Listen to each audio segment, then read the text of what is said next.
ఈ రాష్ట్రంలో పనిచేస్తున్నటువంటి విద్యుత్ ఉద్యోగులకు అపరిమితమైనటువంటి జీవిత బీమా పాలసీ ప్రవేశపెట్టాలని విద్యుత్ సంఘాల జేఏసీ ఏలూరు జిల్లా కలెక్టర్ ఆఫీస్ వద్ద ధర్నా నిర్వహించారు.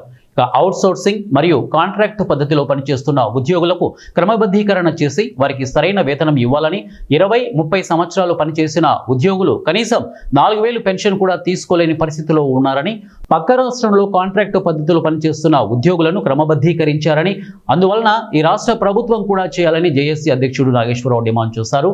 ముఖ్యమంత్రి చంద్రబాబు నాయుడు చొరవ తీసుకొని మా విద్యుత్ ఉద్యోగుల సమస్యలను వెంటనే పరిష్కరించాలని, అసెంబ్లీలో మా సమస్యల గురించి మాట్లాడాలని, లేని పక్షంలో 25వ తారీఖున మెరుపు సమ్మె చేయడానికి కూడా వెనకాడబోమని మా కార్యాచరణ త్వరలో తెలియజేస్తామని ప్రభుత్వాన్ని హెచ్చరించారు.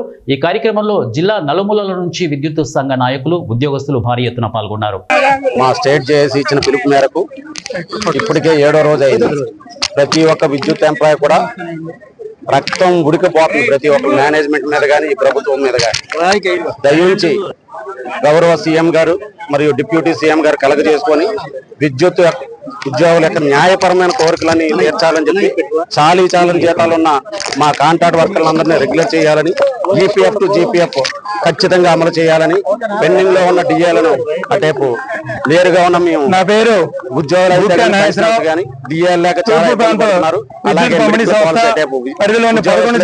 అలాగే రిటైర్డ్ చేసుకోవాలంటే పిలుపులో భాగంగా ఈ రాష్ట్రంలో ఉన్నటువంటి 26